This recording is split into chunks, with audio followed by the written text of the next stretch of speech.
Liftoff will start in 3, 2, 1. Alrighty, so we're back on the podcast here. We have Sal. Welcome, Sal, to the Blue Collar Society podcast. Thank you for joining us. No problem. And if you could just give us a little bit of background about yourself, location, where's your company, something for everybody to know. Okay, so I'm in the North Shore area of Boston, 7 miles north of Boston. I'm a one-man operation. I just do everything myself. I've had, a few helpers here and there, but it's hard to find anyone that's worth keeping. Right. I gave up on that a long time ago, and I just do everything myself. Mainly, it's actually all residential now. Mainly bathrooms. Sometimes I do it for this and the other, but I pick and choose these days what I want to do because I'm near the end. I'm 65 years old, so I'm tired. Oh my God. So I imagine you being solo this whole time. 55 years solo, it's got to do some damage on the body for sure. I had a partner a while back for a number of years, but then we went our separate ways, and pretty much been doing it all myself. But as you get older, you tend not to do certain things. Like I won't do a rip out anymore because I want to be able to get up in the morning and not be broken. And then, then I use, all the lightweight materials like foam board and, lightweight mortars so that I'm not carrying stuff around that's too heavy. It's just, it gets tough after a while, Yeah. So anyway, I'm near the end. I got maybe a year left and then I'm not going to be installing anymore. Wow. Oh, wow. So with the one-man show, like, what is the timeline for projects? Well, these days, I don't care how long it takes me because I usually work maybe 5-6 hours a day, and then I go home because I just don't. I don't feel the need to rush it anymore. When in my younger day, I did everything pretty quick. You know what I mean? A bathroom might take, well, depending on what it is, might take me 5 to 7 days. These days, it takes probably double that because I'm only working like 5 hours a day, and I'll find any excuse not to work because I really don't need to work. So. Right. That's how it is these days. You know what I mean? When you see the light at the end of the tunnel, you try and slow things take it a little bit easier. You know what I mean? Right. Would you say you still enjoy it? Yeah, I enjoy it, but it's tough. I've been doing it for almost 40 years, and I got a lot of aches and pains these days now because it's just this trade wears you down. And so that's why I only work 5 hours. But, the end result is always nice. You sit back, you look at it, you say, oh, I did that. And, I never get a call back. I never have a problem unless someone screws it up for me. I've had, some carpenters drop hammers, chip tiles, glass guy put holes in the wrong spot, but problems that I've created, very far and few between. Very few and a long time between. Right. Yeah. And how did you get started on the industry? What got you into tiling?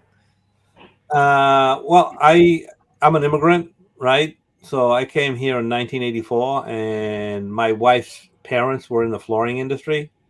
So that's how I got in. I started. I actually used to do everything. I used to do carpet. I used to do linoleum, hardwood, all that stuff. But it's probably been like 20 years now that I just do tile. Is there just something about tile that's just set it apart from everything else that you just was like, this is what I want to do? Well, yeah, carpet. You put down a room of carpet.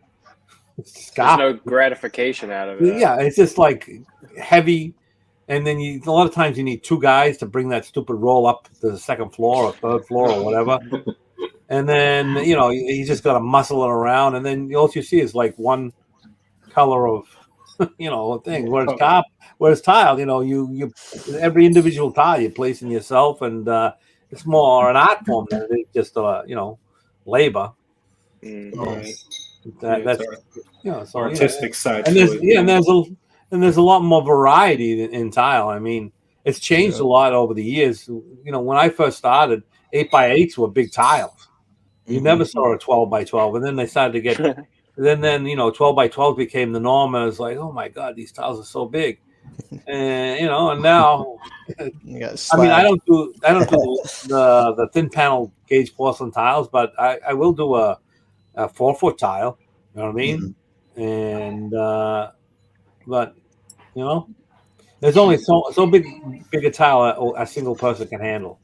Yeah. It's pretty wild because when I first started getting into the tile industry, it's like 12x12s were like a common thing. Like every tile project I'd go to do, they'd be like 12x12. But now it seems like everything is 12x24 subways. 12 or 24. 12x24 is without a doubt probably the standard now.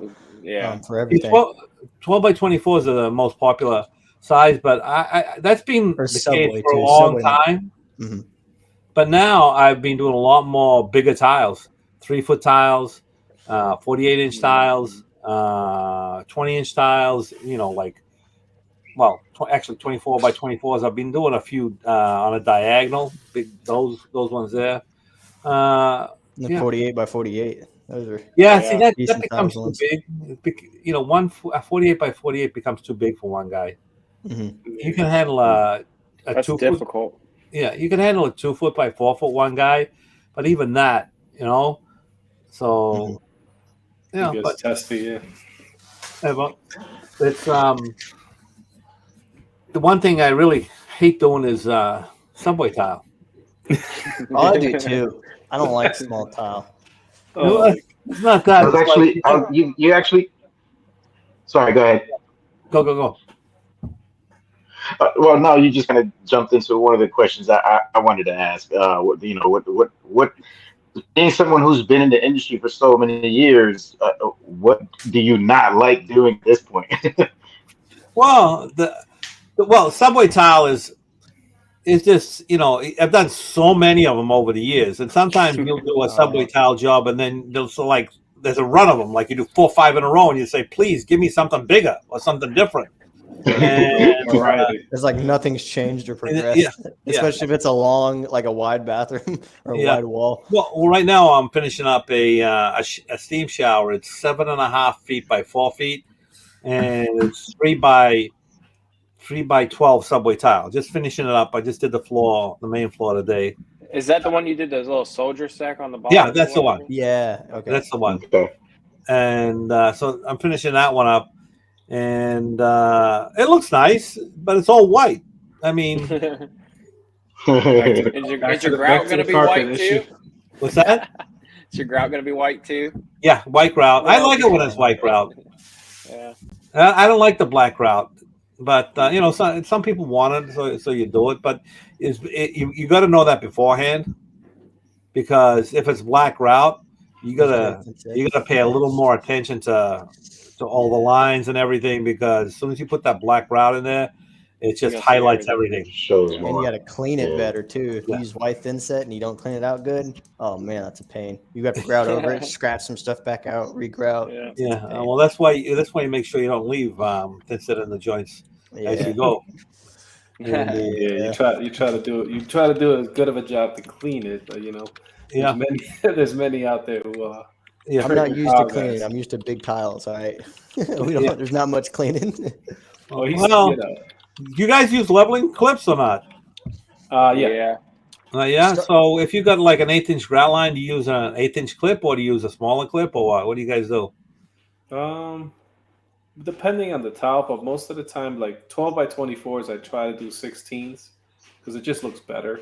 Oh yeah, but do you do like, if you're going to do a 16th inch grout line, are you going to use a 16th-inch clip, or depending if it's the rectified tiles, are pretty like flat, so you kind of have to use a 16th. But if it's if it's anything more, then you kind of have to be careful, because if you use a 16th, it turns plus a 16th, it turns into an eighth. It's kind of weird. Well, see, here's the thing I'm getting at, right? Right. So I learned this over the years. So if you're going to you want a great 1/8" grout line, you always use a 32nd-inch clip. Right? Don't use the same. That makes sense. Yeah. Because you know what happens is when if you do an 1/8" grout line and you're using an 1/8" clip, then those clips are wedged in tight by the tiles, and if there's a little thin set in there, when you go to break them out, sometimes they don't break down. You know, so if you use a 1/16 of an inch clip, now that leg has room to move back and forth, so they break out clean every time. You don't get the problem. So use a separate spacer if you have to use it. So I just did the plank flooring. I used the 32nd-inch clip, and I used an 1/8" horseshoe wedge. And then you pull the horseshoe wedge. You don't need to leave them in. You just pull them out as you go along. Yeah. So, when you have to go that small, do you always use the horseshoe wedge type? Most of the time, yeah.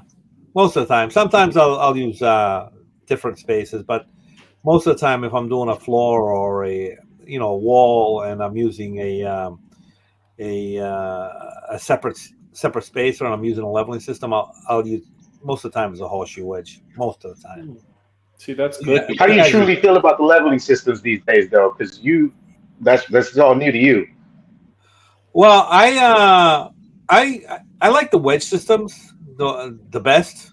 I mean, I've tried them all. I've tried the MLT, which is great. They're all great systems, but you don't want to cover your corners, because if you twist that, if you move that tile and the corner's covered, you got some of those systems that go in the corners, right?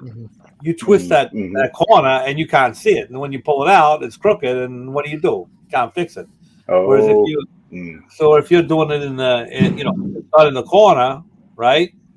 Then you always know what you've got in, whether your tiles are square or straight or whatever.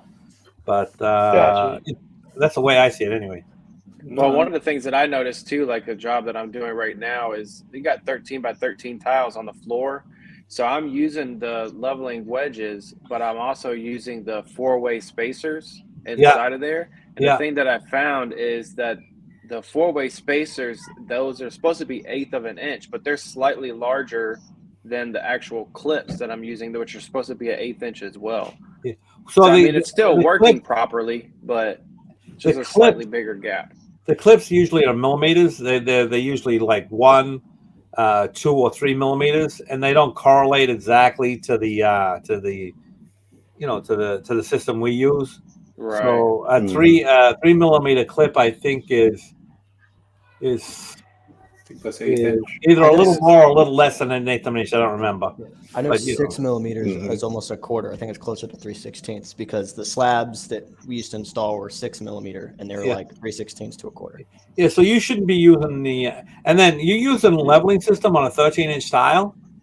Just 13 by 13s, and they wanted them straight laid. No, you never use that. You'd never use a leveling system on a tile that small. I mean, no, you got to learn to do it without. I mean, I've always done it. I did it for the first 7 years of doing tile work. I did without any kind of spacer or leveling systems. But I won't use. I just got in the habit of using it now. Yeah, I won't use a leveling system on a 12 by 12 or a 13 by 13. I won't. Yeah. Use it. The guy that taught me tile, he hates using it. The only time I've ever seen him use it is on plank tile. Man, he'll sit there and he's like, he doesn't use space. He's like, I can use my eye, and he refuses to use them. Yeah, and, it comes out good. I don't have that eye quite. Well, you know what the thing is too. Tiles aren't flat. Once you get into a large format tile, which is anything larger than 15 inches on on any side, right? Tiles aren't flat. That's why you're supposedly supposed to put them no more than a third. But if you're using a leveling system, you can actually bend a tile. Yeah. Right. That's what he does for the plank tiles. Yeah. That's the only reason why he uses them. Yeah, but even on a 12 by 24, you should. I use leveling systems on 12 by 24s. Why the hell not? Yeah. Anything to make the job better. That's what I just used on mine because I could, even though they were rectified tiles and they were pretty straight, they were actually really nice tiles. But yet in the middle, it would still, once you pushed it against the thin set, it would bow right out. Yeah. I found that right away, so I had to add that extra clip in the middle. Yeah. To push the middle back down because every time I would put my level, I'm like, why the hell am I having this hump? And it was just in the middle. The corners are fine because they had the clips on it. Yeah. So I found out through the installation that we just put clips in the middle and it yeah. Well, a lot of times, if you're doing like a 3x6 subway tile, and you got like a 5-foot wall or whatever, like a tub area, if you don't put a level on that, like every few courses, I don't know, 5, 6, 7 courses, whatever, you check it once in a while, you'll end up with a smile in the in the back wall. I mean, I've seen that happen a bunch of times. I don't know why it happens, but you got to make sure that you check it all the time. And you know, with Subway, I do it when I'm doing Subway every like 3 rows. I would throw my level on it. 3 rows, throw my level on it because I, like you said, you start and all of a sudden, somehow, some way, they're not aligned. Even though you have everything perfect, it's like how? Then you got to go back and I soak the tiles, so at least it gives you a little bit of playroom to kind of. You soak the tiles? Why do you soak the tiles for? Depending on the tile, I've seen ones that don't suck up water. And I've seen ones that are so thirsty. Yeah, I know, but you don't really need to. You know why they used to soak tiles? Because of the thin set. It was unmodified. Correct. No, because the thin set, even thin set, that's actually called dry set mortar. So thin set is actually a system. It's not. It's a method. It's not. The mortar is actually dry set mortar, and they used to set tile with Portland cement. So there wasn't enough moisture in the and they used to wet set them as well too. So there wasn't enough moisture in the slab on your substrate for the Portland cement to grow the crystals and and bond to the mortar. So you would soak the tile, so that would provide the moisture for the Portland cement to hydrate and cure and bond. Dry set mortar is which we call thin set, is made to set tiles dry. When you're soaking tiles, you're actually probably making things worse rather than making them better, because now you've occupied the space where the crystals have to go with water. Really? And what type of situation would you have to actually soak tile? Because I see guys on Instagram soaking tile quite often. What's the reason for doing it? There is no reason. Because I was always told if it's ceramic, you gotta wet it. Okay. I've been lied to. Yeah, I mean, understood. Everyone calls thin set, the adhesive, but thin set is a method. You look it up. Thin set's a method, right? The mortar itself is called dry set mortar. Dry set. What are you dry setting? Your tile. Interesting. Okay. So there's something new because. Yeah, I mean, like I said, there's very few I've done with those like that. Most of the time, I just back butter and go. Yeah, but you'll probably be fine.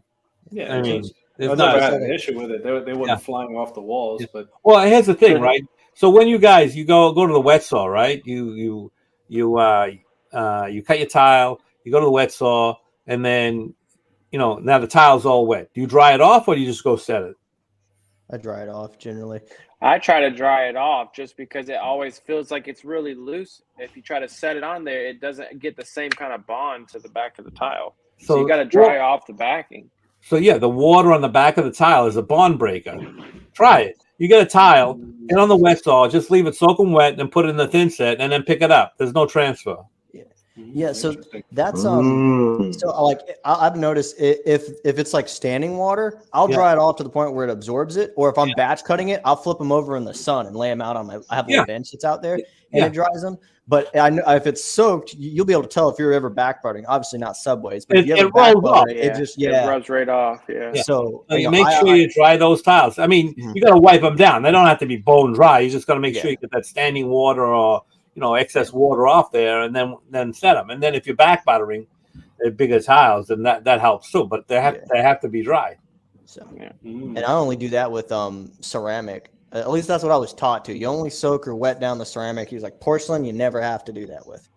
Yeah, no, ceramic you don't have to do that either. I never remember ever soaking a tile. Interesting. Never. Let me think. No, Depending on the because since I've been around, we've always had dry set mortar. I mean, See, I thought people were doing it for the same instance. Why they'll tell you to key in your thin set into your substrate and stuff to kind of Or, like, like wipe go down. ahead and moisturize the substrate with the thin set. Same thing with the tile. I was thinking that they were saying to do that is because you kind of moisturize the tile so it doesn't absorb all the thin set immediately as soon as you put it down. okay, so the reason you flat trowel the substrate or the back of the tile, you don't. Most of the time these days, you don't even really have to I back butter most bigger tiles, but a 13 by 13 or 12 by 12 or a 6 by 6, depending on the tile, obviously. I usually won't even back butter those because you don't need to, right? But anyway, so the reason that you key in the mortar is you try this. You guys using like a foam board of any kind? You guys Go board. Try it. Get a piece of foam board, I don't know, about so big, 15 inches long. And then on one side, key in some mortar. And then just drop a blob of thin set on it. On the other side, don't do anything to it and just drop a blob of thin set on it. The next day, go back, right? And see if you can get those. That I bet you that blob will come right off of there. So who did that video? I did that video. That was your video. Okay, so I saw somewhere why to do it. Yeah. So try it for yourself, Yeah. And the reason that you flat trowel it and you key it in is because now you're forcing all that stuff into the pores of the substrate, and then that makes it easier for the thin set to grab and grow those crystals. Because what happens with how thin set works or not? Mm-hmm. So thin set, no, fill me in. Basically, it grows crystals. I got the least amount of tile experience here, so I'm learning everything today. So here's the thing: thin set grows crystals, right? So they're like spikes that grow, and the reason why. So mortar, thin set mortar needs moisture for the thin set to cure, right? To cure means it's growing crystals and it's it's developing, its bond. So it grows crystals and it penetrates into the substrate. It penetrates into the tile, and it interlocks, right? And the longer, the more, if it's got enough moisture, it'll keep growing, right? So if you set a tile today and then you go back and you try and rip it up the next day, most of the time you can get the tile off whole because the mortar is still damp. You know what I mean? It still hasn't finished curing and growing. But you go back a week later, it comes out in a million pieces. Have you ever done that? Right? Yeah. So that's that mortar growing those spikes and intertwining, penetrating into the substrate, penetrating into the tile. And if you flat trowel the surface, if you key in the surface, what you're doing is you're already forcing the mortar into that substrate so that it's already got a bond to it. If you just trowel it on, you're only in a certain sense you're keying but you're only keying like the teeth, right? So you're not getting a complete bond, proper bond that you're supposed to. So to give it the best chance and the best bond that you can get, you need it to, you key it in so the crystals will grow and you get a great bond. And then when you mix thin set, do you guys follow directions when you mix thin set or not? As far as the mixing process and the time goes, as far as like the exact water amount, not exactly. I don't think everybody follows it to the. Do you guys mix for the right amount of time, or do you just? Yes. You do. Yeah. Yes. Okay. Especially with like the light. Because that's chemistry in that bucket. It's chemistry, and they because sometimes they'll say mix with a drill that's 350 RPM. Sometimes they'll say 600 RPM, right? And they actually figure because when you're mixing that's creating friction, right? So it's creating a certain amount of heat. It's hot. And so they're calculating that into their formula. They've tested it all, right? So they know that you got to mix it for so long with this speed drill, so that it creates this amount of heat, right? And it combines those crystals, that that all that chemistry for this amount of time, and then they say slake it, right? Slake it, and then remix it again. And the reason they say slake it is because when you first mix it, it creates those spikes that that we talked about, but they're the weaker ones, right? So when you remix it again, right, you're breaking all those up, and now when it comes back and it grows back with stronger spikes. So there's actually a reason for slaking. There are some mortars you don't have to slake. Like if you get like a lot of Ardix products like X77 or X5, you just mix it for 2 minutes and then use it. But it's designed that way. So interesting. Yeah, Seeker stuff you don't have to wait to go back to it. Yeah, there is man. some of the Seika I ones definitely that are know like that. that, where it's just a mix and use. You don't have to let it slate. Yeah, and they figure that in the chemistry when they do the mortar, they figure that in the chemistry. Right. So yeah, but I mean, I've always followed the times because I set my watch with a timer on it. So I mix it this much, watch goes off, click it, goes back to the 10 minutes slake time. Yeah. Well, you're using like Schluter products then. You're using like All Set. Yeah, All Set and Latticrete I think have the 5 and 10. Yeah. Well, there are a lot of different ones. Like All Set is what is it? 5. It's 5, 10, 3. No, is it? It's 5, 10, 3. 5, 10, 3. It's 18 minutes altogether. A lot of them are pay 3, 5, 2 or 3, 5, 1. I mean, so you mix it for 3, you let it slake for 5, and then you mix it for another minute. Mm-hmm. That's why you read the products and a lot of times, you've been using, you've been using a certain mortar for 5, 6 years, and then you just mix it the way that right. Every once in a while, check the back, because sometimes they change the formula and they change the mixing directions. Like the FA, the Ultra Color FA, they used to say to slake that. I actually have a video on that. They used to say to slake that for like 3 minutes and then remix it. And in that video, it shows those directions, right? But they changed that. Now you don't let it slake it and you can go. Yeah. So the issue I had when I first started using the FA grout was you'd go back to go mix it again, and as soon as you got done mixing it, it was almost immediately already hardened back up. See, that's the thing. I've never had a problem with the FA. Never had a problem. A lot of people saying it hardens really quick, and I don't know. It could be the batches too. I mean, I don't know if I had gotten it. I was still so new into it. I didn't know, checking expiration dates and things like that. So yeah. Well, I've had problems with mortars. I've had problems with grouts. But in general, when you mix them the way they're supposed to be mixed, I don't have a problem with it. But then again, me grout in the shower and someone that's only been doing it for like a week grout in the shower is two completely different things. Oh yeah, right. It's gonna be a nightmare for them. Yeah, because I'll do it like in a certain amount of time, and then they'll probably do it like we'll do a section today, and then we'll do a section tomorrow, right? Yeah, that's how I am. My guy taught me, Tal, he can mix a 25-pound bag and be good. And I'm like, I can't go above 12.5. Yeah. Well, it depends on what you're doing. Like if you got like 1,000 square feet of floor tile, I'll mix a 25-pound bag. But you guys use a grouting system, or you just use a sponge and a grouting system? Yeah, like the Ruby one. Oh, the Ruby sponges. Oh no, I want to get one of those. Oh my gosh! If you've got a bigger floor, right? Yes. It's going to take you half as long, and it's going to come out much nicer. I had a bathroom I did for an elementary school. I did actually almost a year ago at this point.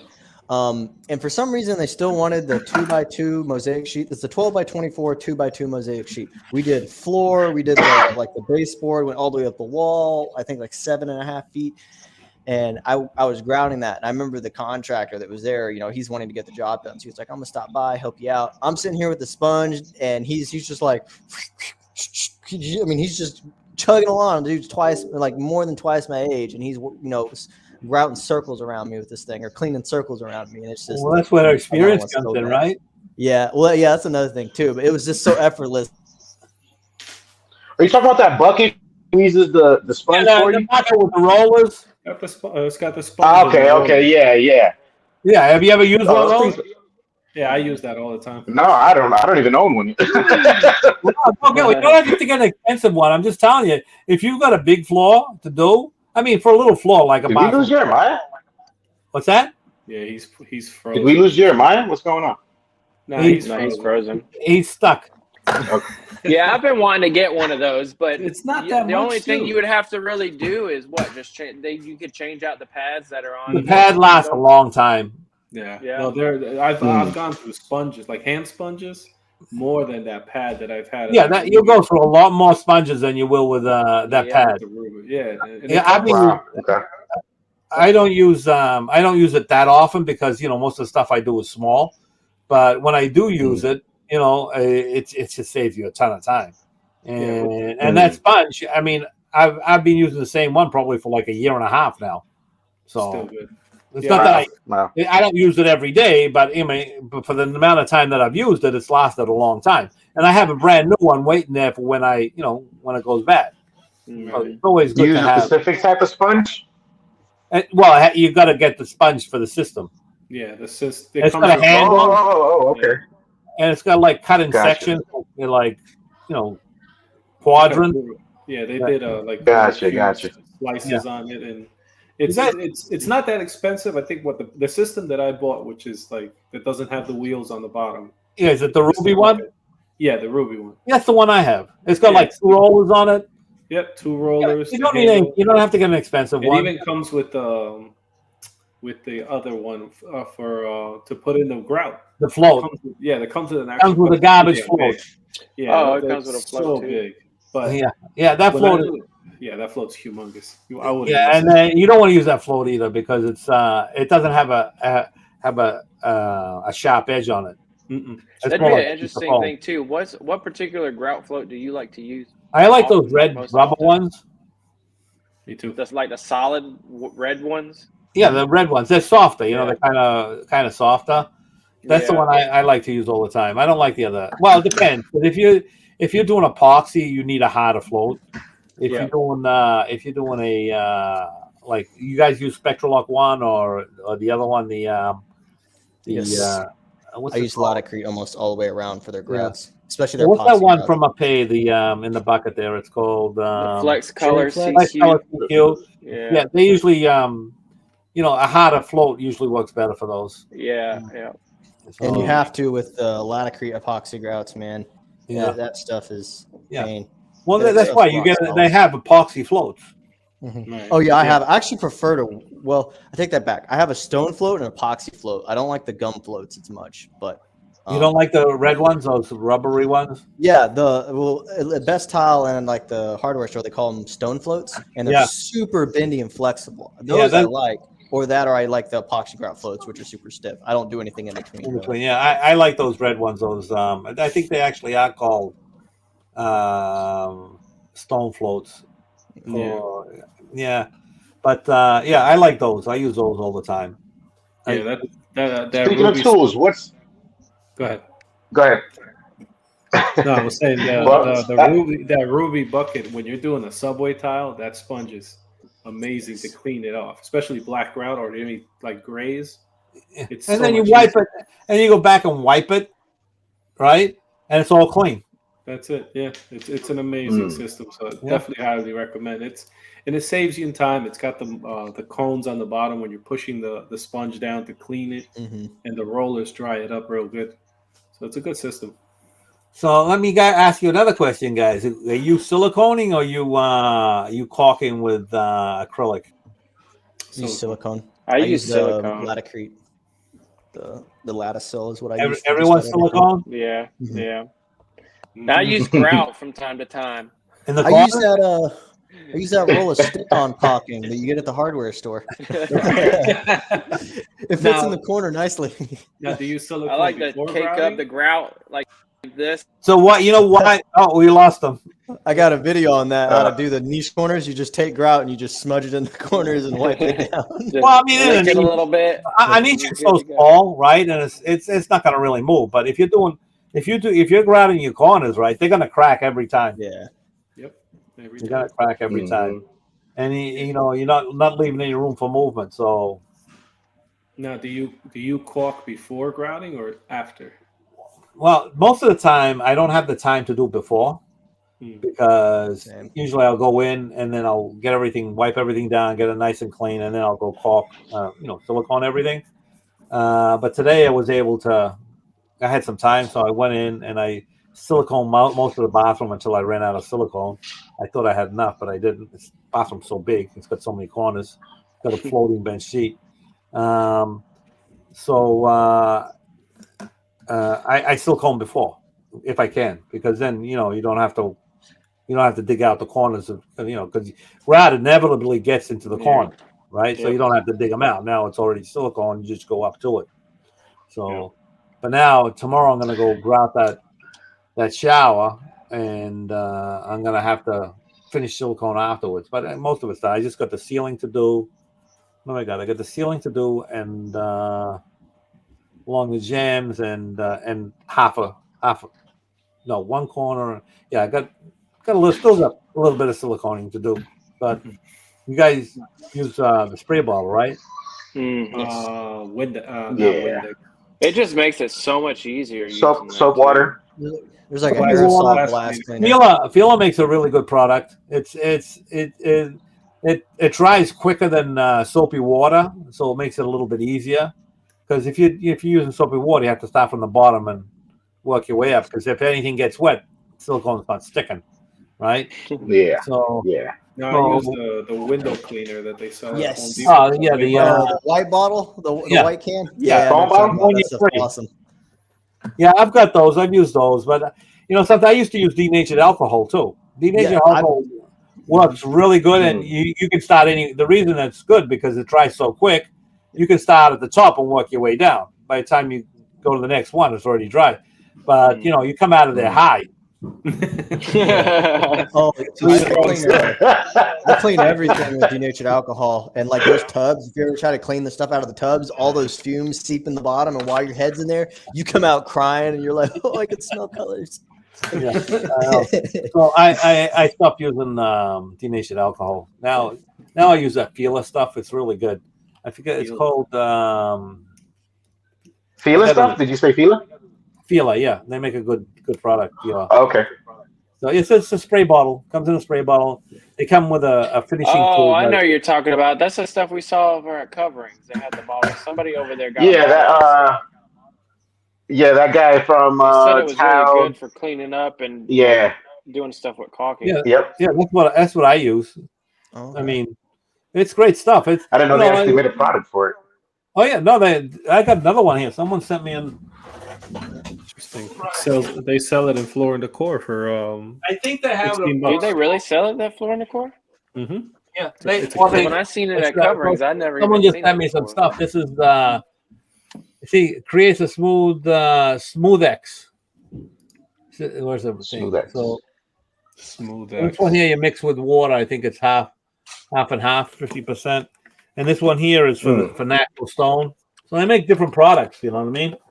Yeah, I never knew they had this one at Floor and Decor. The Fila chemicals. Yeah, they sell it. Fila, yeah, they have a great product. It's silicone refining stuff. Yeah, you got it there. Yep. Yeah, and it comes with the actual tool too. Yeah, it comes with a tool, which is a piece of crap. Yeah, because it comes as a whole kit, right? Yeah. Yeah. I use those other ones, though. The ones with a handle there. Interesting. I'm gonna have to try that out because the spray is the glass cleaner is nice, but sometimes you got to be careful, like the granite or like natural stones. I'm always like, is it gonna change the color if it seeps into it or anything near that? Well, the natural stone, the silicone, sometimes can discolor, like marble and stuff like that. So, so you got to be careful with that. It's not so much the spray; it's the actual silicone. Yeah, the chemicals. The chemical gets into the edge of the stone. Yeah, but they make products. They make silicone that is safe for that, though. So you can't get products that won't affect natural stone. Yeah, as a plumber, because we switched over to silicone from putty, because putty would just eventually dry rot. because it's plumber's putty. So we use silicone, but he had a specific silicone for certain marbles, and then just a regular kitchen and bath for like white porcelain because it's white porcelain. So yeah, there is a difference on that. Yeah. So, and then when you're doing marble, we're talking about marble, you got to be careful what kind of grout you use because, if you're using Spectral Lock 1, I think that's safe for marble. But some of the other ones, or even epoxy, that can picture frame the tile because the chemicals seep into the edges and they darken the edges of the tile. And if you I get paranoid. I seal them beforehand anyway. It's anything natural stone before I grout. Yeah, well, you should. Yeah, you should be doing that. But if you're using a dark grout on a light colored marble, you got to be careful because those dyes can penetrate into the marble and permanently picture frame it. Yeah, so you got to be careful. Especially with and I've actually had this experience personally with Latacrete. Their epoxy grouts, they're really good. But that stuff, if you do not clean it properly, you don't use little acid packs, and even then I use a little bit more, it will actually, like anything white or natural and white, it will stain it. If it's not, even if it's sealed, it's a good chance it will stain it. Or if it's on a glossy tile or a matte tile, it'll just leave this film that once it dries, it's going to be fun to get off. So, and it's done that where it leaves like a yellow picture frame around. Oh my gosh. I've had to clean a fair amount of that off. Because they started, when I worked at another company, they started sending me back after someone to go clean it up. And I'm always paranoid about leaving that on there, especially when we're talking about slabs and stuff. Because if it's bad enough, you have to actually you can't just pull a row out. You got to pull the whole thing out. So those powder packets they give you in the Spectral Lock. Yeah, the part A, part B, or like you know what that is? No, it's vinegar. White vinegar. Oh, see, is it really? And it's the initial wash and the final wash. It's exactly the same thing. Yeah, that much I know. But that's actually kind of interesting because the company would have us take vinegar afterwards. He's like, don't use the powder packets, use the vinegar on there. But we always had like bulk of those powder packs because sometimes if the job's small enough, you don't even need to use the whole pack. Yeah. So we would just hoard them. And then on bigger jobs, we would just dump them, right? So I always had like a surplus of these packs, but I didn't know they were vinegar. It's just white vinegar. It's just it's just dried white vinegar, and but you got to be careful because on natural stone, because vinegar is acidic, right? Natural stone, you put vinegar on that, you can etch it. You know what I mean? Mm-hmm. So you got to be careful what you're using it on. Yes. So everything is easy until you go and do it. That's so true. So with natural stone on shower floors, like I know who did I hear that from? The tile coach. He was talking about a specific method of So what happens with if it happens more with sealed systems like bonded systems, which is a Schluter system. Mm-hmm. More than on the water in, water out systems, which is the vinyl liner. But what happens is if you got a natural stone, not all natural stones. I've never had it happen to me, but it happens. You got what happens is the water in the. So what you normally do when you do a shower, right? You're gonna put your marble tile down, and then you're gonna seal it, and then you're gonna grout it, right? So what happens at you seal that tile. Now moisture, when you shower, moisture gets in the grout, right? And it gets into the thinset, and then over time, right? Then the water evaporates and it gets out, and then it clears up. But with natural stone, the moisture, because it's sealed, the moisture gets into the stone from the bottom, and then it can never get out. So it darkens all the tile, right? Because now it's sealed. And the moisture can't get out; it can't evaporate. So a lot of times I say not to seal it, right? So or use a breathable sealer. But there's this guy Pasha. I don't know if you've heard of him. He's actually Star Tile, but not the Star Tile. Oh yeah. Oh, not the Star Tile from YouTube, right? Okay. Not that guy. His company Star Tile. I think it's Tile Pro. He's anyway. He did a bunch of testing, and the way to completely avoid it is to set your tile with epoxy mortar. You need to get 100% coverage, You need to silicone all the perimeters so that no water can remain in the perimeters. And then when you seal the tile, you got to use this sealer. It's called Bulletproof. I think it's from Laticrete, and it's a breathable sealer so that if moisture gets in, it can get out, and then you won't get that staining. So I've got a Laticrete book somewhere. I'm gonna look at that. Yeah, the tile coach was talking about. He said you got to use a porous thin set. He was saying something about Arctics. One of them is very porous, and it allows the water to drain out. And, well, that's that depends on the system you're using. Right. So, and he also said the rubber liner system with weep holes and a grout that a thin set that will drain better. Yeah, but if you want to do a bonded system, then you have to do it with the epoxy grout, and then the bulletproof breathable sealer, and then it won't stain because the moisture won't get trapped in the tile. So there's stuff comes out, and then you hear about it, and you figure out how to fix it, right? Right. Yeah, I mean, I always I try to tell them just know this is going to be like something that you got to treat and seal and reseal, and it's natural stone. You give them the natural warnings that comes with it. Most sealers will last like 10 to 15 years. You don't have to seal them all the time. Well, it depends on the usage too, right? Right. And I mean, I don't know in your area how the water is, because where I'm at, we use wells. It's mainly water. we have city water. We have over here you always get either the calcium or high irons. Iron, it turns red. Right. It's like your marble orange.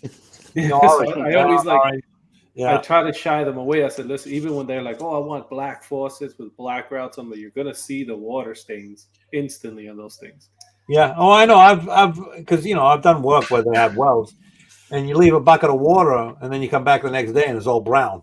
Mm-hmm. And it can actually mixing your grout. I remember doing a couple jobs there, and they're like, we're bringing our own water on site. Like we'd buy jugs of water because you can't mix your grouts and your thin sets with that hard water. Have you ever set a marble tile, and then you come back and there's a brown stain in it because there's iron in the marble? Yeah. So that it can be it comes out of a mountain. So have anything in it, I tried to explain that natural stones are like your countertops. Even you put you spill something on your countertop. It depends on what you spill. It can stain it. Well, yeah. Well, if you got a marble, I mean, not too many people have marble countertops, but some people do have them, right? And you spill wine or something on wine, it's gonna stain. You know what I mean? Well, if you seal it, it gives you time to clean it up before it stains.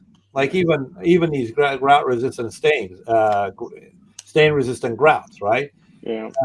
They say they're stain resistant. Then people you say stain resistant, and they hear stain proof. And they dye their hair on their shower floor. And then, so then they spill a bottle of wine or whatever, and they let it sit there overnight, and then they come back and say, what's supposed to be stain proof? No, it's not stain proof. It's stain resistant. That means you clean it up and it'll be fine. You let it sit there and it won't. Right. Like that's like the cell phone. When cell phones came out, they were like, this is water resistant and this is a waterproof phone. People were like, oh, I could take a shower with this cell phone. No. It's, the difference is, one gives you a chance, the other one doesn't. Yeah. Well, now today you could actually take a shower with your phone. Most phones. Oh yeah, with the new ones. I've done it before. I was like, I got to answer this text message. My son, we had a pool in the backyard when he was younger. He jumped into the pool with his phone. Mm-hmm. Yeah, that was it. Yeah, no, today it wouldn't be a problem. Yeah, it's funny when I first got my first waterproof phone, I thought it was the coolest thing ever because I went to King's Dominion in our area and I'm in the pool and I went underwater and recorded me and my brother. It was like the coolest thing ever. This is like my first really nice phone, and it was awesome. But I've got my phone wet a couple times. It wasn't water resistant or proof at all. It's just you sneezed on it and it would short circuit. Oh yeah, have you ever had like your phone in your pocket and it's like 100 degrees out and you're sweating like crazy? You take your phone out. Oh man. So I try to avoid that these days. I mean, happens a lot where we're at down here in the South. What's that? I said it happens a lot for us down here in the South. Yeah, well, here in Yeah. Boston, I've in the learned not city- to keep my phone in my pockets these days. I usually You keep ever- it in my breast pocket. You know what I Chest mean? pocket. Yeah. All right. Yeah, yeah. See, That's my where I thing usually is, keep it. And I got this one. It's an S23. I just got it's already scratched. Oh You know, man. we deal with sand and porcelain, right? So they get scratched right away. Yeah, Yeah. most See. of our phones are recording for content. Oh, yeah. yeah. They start nicely and then there's thin set and then you get a little water Little on it. You try to fingerprints. answer the phone. See the Yeah, case that's got thin set on it. You got this fit on it. Where's my old case? And Man, you they got gave thin me set crap for that. in your shirt pockets. You guys I use a shirt, button down shirt. Oh, But you guys use t-shirts, but it's always full of I'm really gifts bad at and breaking stuff. phones. And I won't do that. It's front pockets only for me, and I always put my screen towards my thigh, which is a problem with the sweat because occasionally I'll feel my phone just go zzz, zzz, zzz, zzz, and I'll lock myself out because my fingerprint scanner is right on the screen. Yeah. And but I've actually cracked my screen on my phone, even though the screen was towards my thigh. Like I'm really bad at breaking phones, so Yeah. I don't. I used to put keep it mine in in my back old pocket or my anything. had an old tool pouch that I used to wear, but it was keeping your phone in that thing, man. It's just susceptible to everything that's going on around you. It gets dusty. You bang into something, or you put too much pressure up against something. There's no real good place for it in those pouches, man. And then those I used to wear like a pouch too many years ago, and then the first time you scratch a kitchen cabinet, you take it off and you never put it back on. Yeah. Yeah, I've walked by a couple of refrigerators and stuff, and I'm like, "Ooh, did I just ding that?" Or I'm like, "Man, So Yeah, just get take your that ass off in. and don't even bother. Now you put a utility knife in my back pocket if I have to. And I Yeah. see that a lot Yeah. with a lot of installers. They have that like pouch it's a pouch and it's got a bunch of tools on it and a measuring tape hanging off of it. Like Yeah. a I framing know I'm gonna pouch. swing Yeah. around and hit something. Yeah, It could be a piece of glass. once you do that 2-3 times, and then someone makes you pay for it, you're throwing that pouch right out. Yeah. I don't wear Yeah, anything that pouch is nowadays. definitely It's too much. do it. The pouch is more for like framing, not for finished work, man. Because you're banging that thing. You got your hammer swinging around, hitting everything, man. Like it's for framing. Don't wear that thing when you got stuff already finished in the Well, house or the house is painted I used and all to that. I used to have a pouch for like a utility knife, and I kept something else in there. A utility knife and the tape measure, right? But even that, because it's sticking out on your side, even that, you scratch stuff. So I stopped Yeah. doing that. Not to mention your Yeah. tape measure. I don't know about y'all. My tape measure never stays on my hip. And you'll hear that click, and you're like, oh shit. And for me, it's always on steps. I'll go up the steps, click, all the way down. And then you got to scrape off the thin set off the little tab in the front. To make sure you get the right measurement. Yes. That's what I use. I always look for the most rubberized one they have for that Yes. specific purpose. Like Milwaukee just came out with theirs, like the 16-foot one. It's nice and small. Yeah, my It's tough got build, like bro. I love that it's tough a build. wired clip and it's rubberized. So I've dropped it, but I know it's like most of it is rubber coated. Yeah, but that's because I it got a works as an Stanley. That eraser don't work too. for me. Yeah, Hey, I want to get this question now since we've been talking about tools for a good while. But Sal, what would you say is a tool that you just in all the years you've been doing is what's a tool that you just can't even start a day without? Well, a lot of guys, they don't use nippers, right? You guys even own nippers? Nippers. Okay. Yeah, I do. File nippers? No. Well, yeah, I do actually. I own a set. Yeah. So I do. Do you know how to use them? Mm-hmm. Nah, Not very well. No. Stick your finger in there. I always have a pair of nippers in my back pocket. I always use them. I not anymore because but a lot of times many years ago they'd send me on a job, and the only thing I have to cut tile with would be a snap cutter and a pair of nippers. Yeah. I go do a whole job with a Wow. cutter and a pair of nippers. The guy that taught me, My man, he could God. sit there and just snap shapes like perfectly straight, man. And I squeeze too hard on one end, it's like, I'm like, Well, you could kind of curve on a snap cutter. yes, I also have the little handheld one where it's like the scoring wheel that I can go to angle and then snap it. I've done that before. Yeah, I mean, as long as you create that line, that weak spot, and you do it gently, pressure, right? You can cut a curve, not a problem. Yeah, but these days now I'm using the IQ saws, the dustless ones, and no water. Mm-hmm. You don't have to clean up the tray afterwards. You put the. You liking that thing? Oh, I love it. Yeah, a lot of people say that it chips tile. I haven't really found that to be the case. If the tile's chipping on the IQ saw, it's chipping on a wet saw. Yeah, I think I think the chipping issue with the IQs that I've seen is speed. They're pushing that blade as hard as they can, and it's going to chip even in a wet saw. Yeah. If the tile chips, because I've had the little tabletop one. I've had that probably 2 years now, and if the blade, like any saw, once in a while you got to dress the blade. You know what I mean? So, but if you get chippy tile on an IQ saw, you cut that same tile on a wet saw, you're going to get the same chips. It's not the saw, it's not the blade, it's the tile. It's just the tile. So that's what I found. You were at Coverings, which I'm kind of upset because everybody told me you were there, and I was like, where? I gotta meet him, and you just couldn't find you anywhere. Well, you know why I spent most of my time this time is at the CTEF, because I did a few demonstrations. Oh, okay. And they I was like that twice a day, and so I didn't have half as much time because I'm usually roaming around all over the place when I go. But this year they asked if I could do some stuff, and why the hell not, right? You guys, any of you guys members on the NTCA? No, I've been looking into it. Would love to be. Yeah. Well, join. Just join. Yeah, I've been meaning to get to the classes, but they usually hold them it's either in Rochester or Albany for the classes for me. They were just having a CTI certification here in Columbia. The Seeker guys were posting about it. I just helped out on 2 workshops just last week. Just helped out on a couple of workshops. So they usually hold them at the floor and the core. And but sometimes I go to other places as well. So you can attend those is great, You guys have you guys done any Schluter workshops? The 2-day workshops. You ever done those? Yeah, they'll give you a free roll of Curdy too. Floor and Decor here, they do them. Yeah, they'll pay. But it's just you never know when they're going to do them, though. Well, you go on their website and you find out when they are.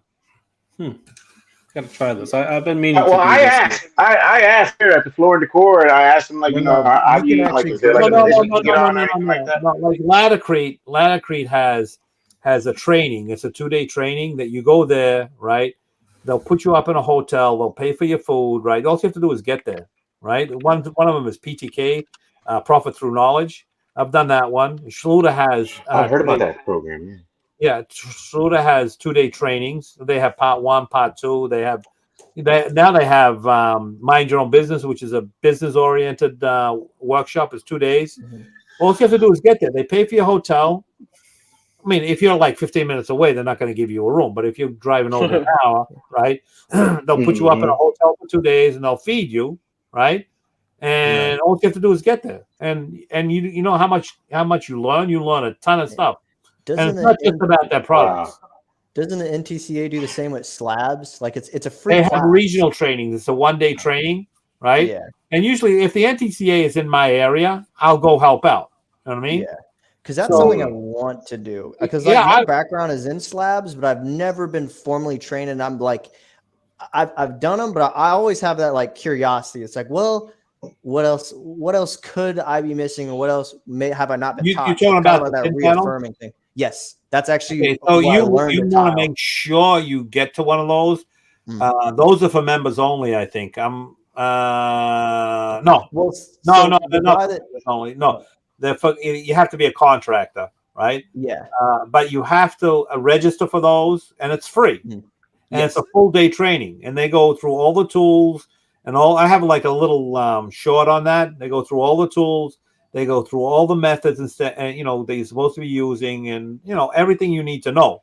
and it's very specific on how that stuff is supposed to be set. Yes.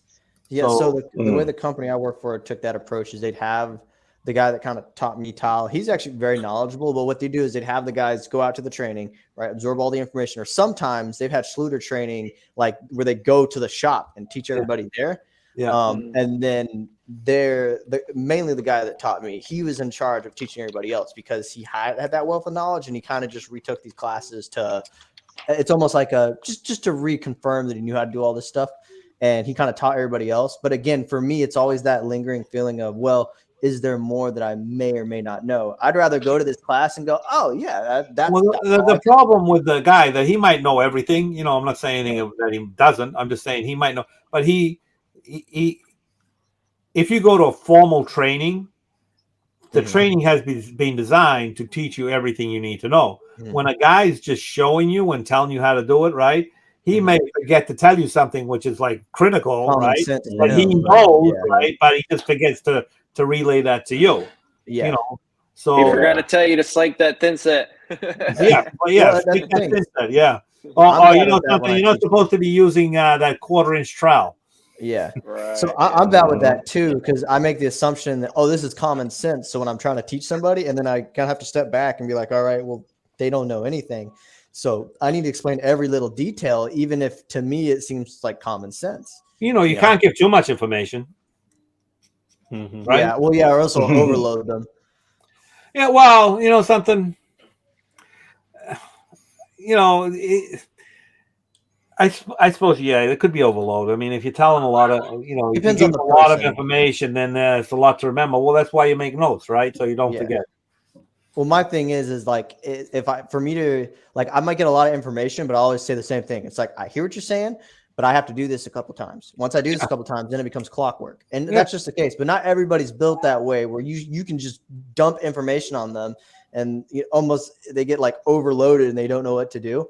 Yeah. And then they just like forget everything. Well, here's the thing too, right? So if you're in the trade and I'm giving you a bunch of information which is for trade specific, you know, probably most of it you're going to know, but then you're going to get a tidbit here and there. But if you got some new guy and you give them all that same information, now he doesn't have any experience to fall back on and say, oh yeah, this, oh yeah, that, right? So now he can get overloaded with the same information that you took in. That's like, oh, that's nothing. Yeah, just a few little things that I didn't know. You know, so I think it depends on the person, you know, how much experience and how much knowledge they already have. You know what I mean? Right. So yeah. Their background. I mean, if especially if you come from any trade, they all kind of correlate to some extent. Yeah, the basics. If you want. There's a million. Yeah, there's a million things that you can take in from another trade that you can use on your. Like I use a lot of the tricks and stuff that I learned when I was doing vinyl tile and carpet and stuff like that. That like making a pattern for a tile, right? I didn't learn that for on tile. I learned that on vinyl tile. But then you can use that same technique on a large porcelain tile. Do you guys ever make a pattern or anything like that? Yeah. So, so you learn certain things in one trade, and you can bring it over to another. Yeah. No, definitely. That's how the overload doesn't happen. If you get a guy that's never held a measuring tape, if you want to say, and then you bring him in and you dump all of this, they're gonna be like, "This is crazy." Yeah. But if that guy's already been doing some work, right, then it's not so much. It's a lot easier to understand because he already has some experience in that in that field. Right. And then having someone that wants to learn is also a big part of it too. Yeah. If someone's just there, I don't ever understand the people who can't learn how to use a tape measure is one that bothers me very much, man, because it's like we learn fractions in high school. Yeah. It's really not. It's not. I don't know, man. It's just like you can only break an inch down so many. I know. Fractions aren't for everybody, man. Yeah, well, they're not. But you only need to learn. You only need to learn about 4 of them, though. It's not that. I think it's really acceptable down to the 16th. Not everybody remembers the 16th. Yeah, I mean, before I started doing all of this, I was working at the iron shop, and I knew how to use a tape measure before that. but I never had to use a tape measure for anything under than like, I don't know, a half inch or a quarter of an inch. But at the steel shop, I had to break things down into like That's 30 crazy. seconds and 64ths and stuff like that. So it's like, all right. And sometimes I'd even have to convert it into like decimals. So I don't know, man. It's just like, I'm glad I had the background that I came with, because Yeah, I see some people struggle with. A lot of stuff you learn somewhere else can correlate, can be transferred to what you're doing now. You know what I mean? So, but everyone, there's more than one way to skin a cat. Or you might do something one way, and then the other guy does something a different way, and the end result is the same. As long as Yeah. when you're hitting tile, as long as you're getting your coverage and you're using the right mortar, it's all good, right? Yeah, as long as you're getting proper bondage, it's Yeah. how you do. Like some guys will trowel the wall, key the tile. Some guys key the wall, trowel the tile. Yeah. Well, as long as the substrate is getting keyed, you'll be fine. Right. So let me ask you guys. those. So when you go into get a bag of thin set, you go into the store and you get a bag of thin set. How do you decide what thin set you're going to use? Depending on what you're laying. Good question. Does that depend on the tile? Let's say you're laying an uncoupling membrane on plywood. Which mortar do you guys use? You're not allowed to use all set. I like for membranes, I'm very big on Trilite and Multimax. If it's a wet area, I prefer Multimax because of the microband. Okay. So why can Trilite and Multimax stick to plywood?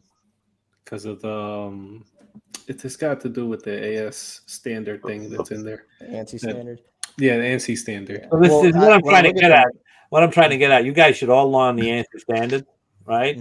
So that way, when you go on to pick a thin set, you know that you got to use it on plywood. You don't look at what the bag is called. You don't have to read what it's good for. All you have to do is look at this thing for on the bag itself. Yeah, on the bag itself, right? Yeah, it'll say. It'll tell me what it has to meet for the ANSI standard. And I got 2 of them. I'm actually supposed to send one of them down to these guys. You don't want to see how many I got.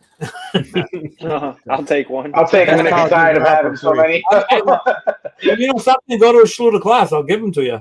Yeah, or Best Tile, they give them to you for free all the time. Yeah, I just looked up the Schluter class right now. So it's funny, the English-speaking Schluter class is in Long Island, but the Spanish one is in Danbury, which is like 10 minutes from my house. Well, good thing you speak Spanish. Well, I speak Spanish, but still, like... So this is what you do. You go to class, you learn how to speak Spanish, and then you attend that one there. Oh, no, Spanish is my first language, so it's not an issue. It's just... Which is actually good, because that's a good place to find good connections, because most of the installers in my area... Is Oscar the trainer there? I know most of the guys at Schluter. I know most of them. But anyway, getting back to the thin set thing, right? So you're going to use a modified mortar, right, for plywood, right? Yep. Okay, which one? Because there's one, if you use that modified mortar, it's not going to stick.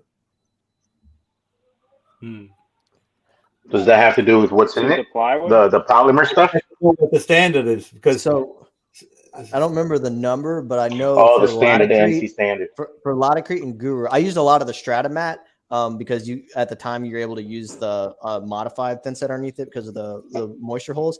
And I don't remember the number, but I did match it with the bag. And I also prefer the lightweight stuff. I feel like it sticks a lot. No, I use the lightweight stuff all the time. Oh, that Kevlar. So what I'm trying to get at is, it's not that hard. There's not that many of them, right? Just learn the standards, right? And then, because if you need a thin set for a certain thing, right? For glass tile, to go over plywood, or you need a non-sag mortar or whatever, right? If you learn the standards, you look on the bag, you look for that standard, and you know you got the right products. If you don't know what the standard is, right, and you look at the bag, and then you say, "Oh, it's good for plywood," but then you didn't read that you got to add the liquid to it, right? The additive to it. But if you read the standard on it, it'll tell you right there on the just by knowing the standard, oh, it's good for this, it's good for this, it's good for that. It's not that hard to. I got a couple of videos on the topic, so you learn that, and then something, you already know more than probably 80% of the tile guys out there. Right. Yeah. I mean, So I recently had that. I had a question like that recently. If you remember, Omar, I was asking you guys about the when I had to set the hardy board onto the concrete slab, and I was asking the guy from Sika. Well, I asked him, and he told me he was like, "You'll be good with this." Hold on a second. You're putting hardy board on a concrete slab. So I had to raise. No. The lady didn't want to demo the kitchen tile in her kitchen, and it was about a half inch higher than the rest of the concrete slab in her living room, where she had just pulled out old laminate flooring. So she didn't want to demo the tile, and the cost of, I guess, using self leveler in the living room was going to be too high for her. So we just, I guess, after doing some research, I suggested to her, I asked the guys about this, and basically we just kind of came to the conclusion that if I just raise it with some quarter-inch hardy board to go over all of it with LVP, it would suffice. So I was trying to figure out what type of mortar should I use to do this, and whether or not it was good to do it and all that. Okay, so I'm going to tell you right now. I'm going to tell you right now. Don't do it. Have you already done it? Oh shit! It's been done. Yeah. No. So when you're installing clip this part from the podcast. Okay, well, when you're installing cement board on a floor, on a plywood subfloor, what holds the cement board down? The thin set or the nail screws?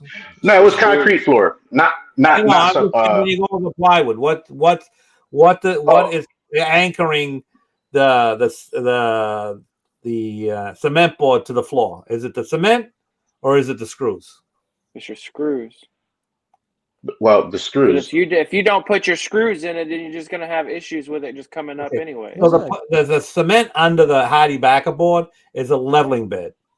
It's nothing else. You could use even unmodified thin set if you wanted to. It doesn't have to stick. It just has to fill the voids, right? What holds the board in place and is doing the mechanical work is the screws, or you can use roofing nails, right? Nails, yeah. That has to be galvanized. That's what holds it in place. And then you got to tape the seams, right? Because that brings it all into one monolithic plane. Okay, makes it all one surface. That way everything moves together. If you don't put that tape on there, now instead of everything moving together, you've got individual sheets moving individually, and you can get cracks, right? But when you've taped it all together, now it's all one slab, right? So when it moves as a whole instead of individual sheets. Yeah. When you do that, so the mortar underneath is just a leveling bed. It could be the cheapest thin set you can find. So when you're putting that cement board on a concrete, how do you know there's no voids under there? I don't know. There's no what? Voids. Voids? You don't. You don't. You walk on it? Did you?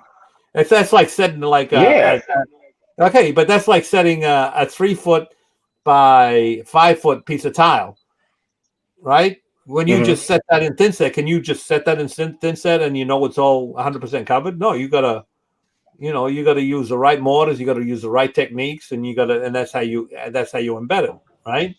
So when you're doing that with a quarter-inch hardy backer board, which is, or even any other kind of thing, that has no structural strength. It has no structural value at all, right? So you're just hoping that it sticks, right? Yeah.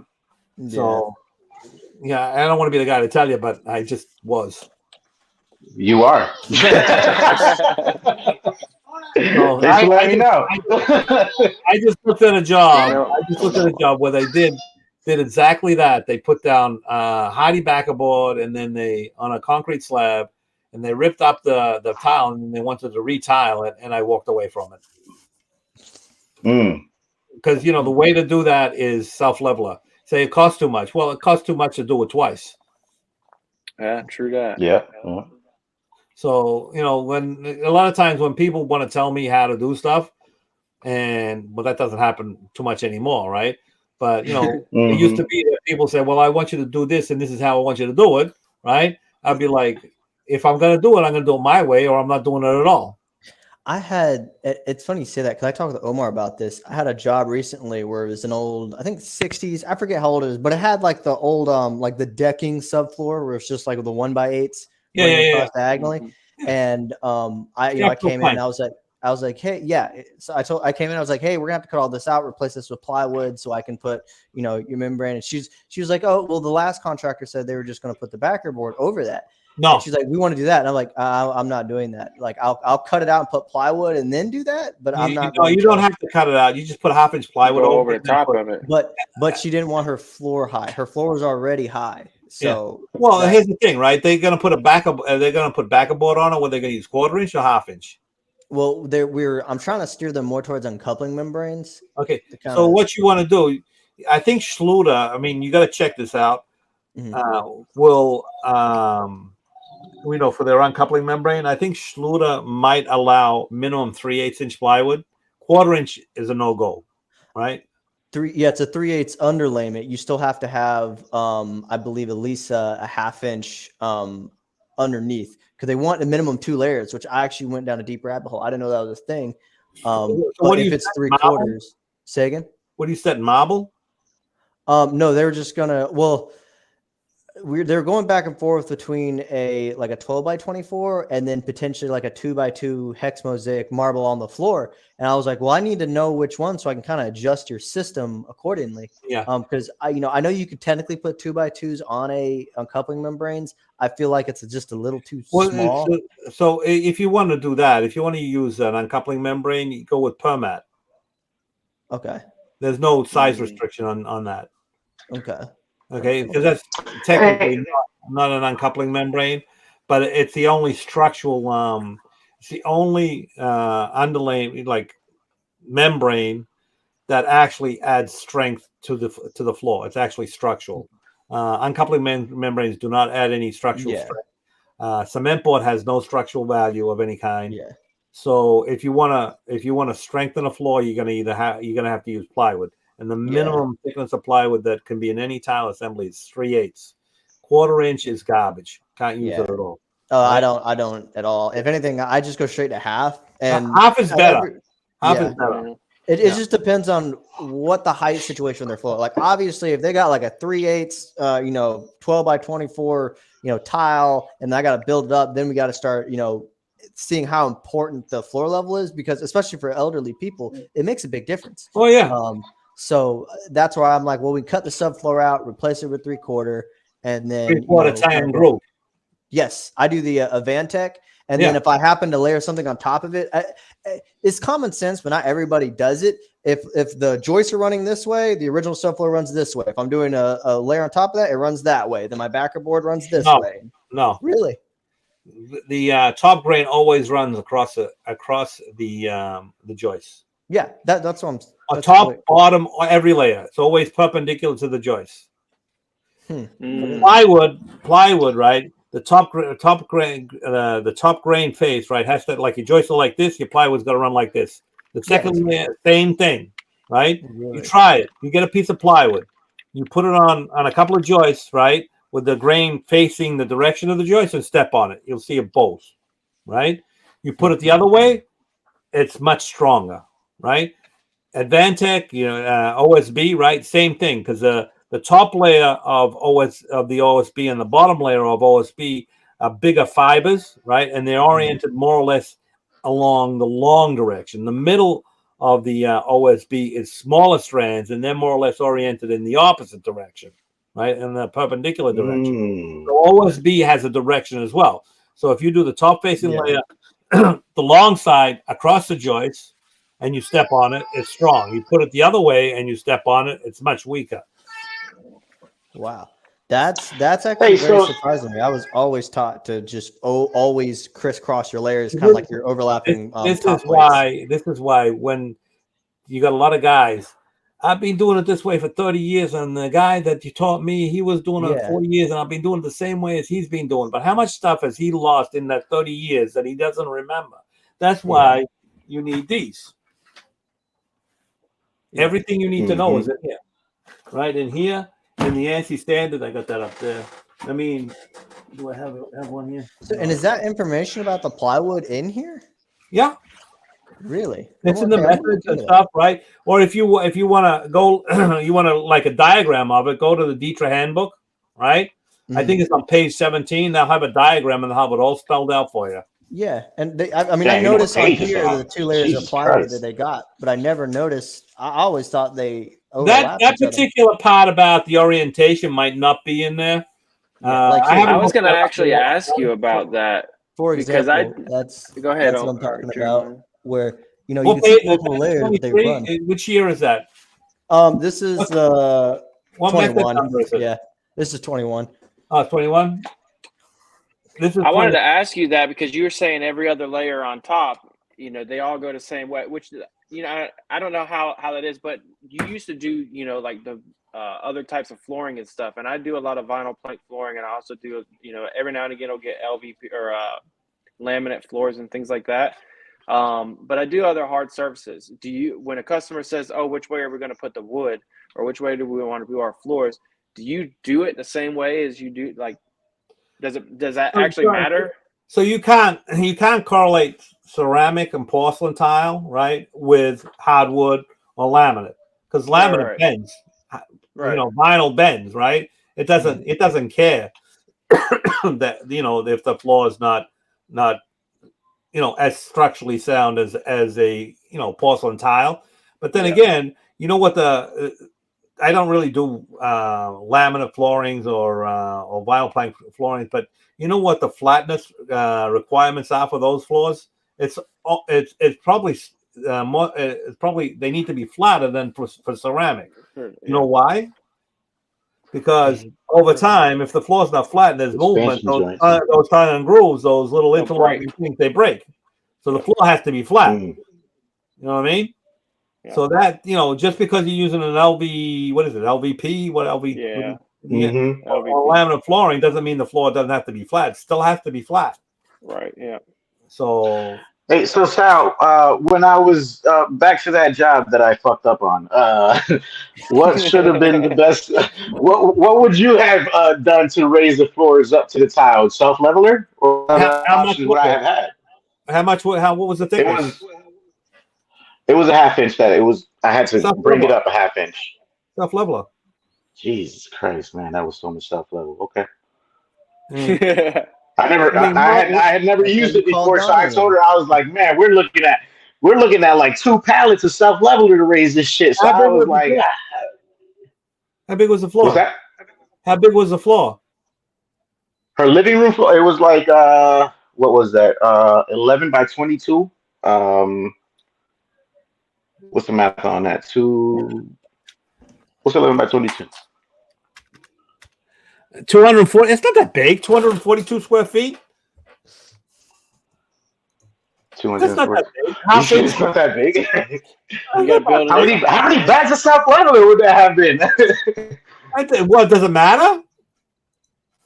Well, no, she was paying for it. Right? Or are you gonna screw it up?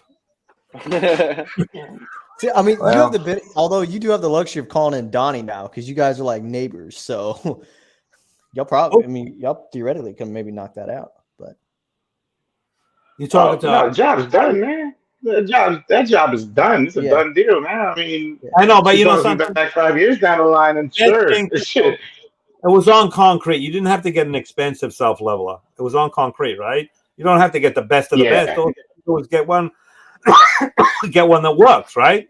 I mean, if you're going over plywood, plywood is a different animal altogether because most of the self levelers require that you put like a wire lath down.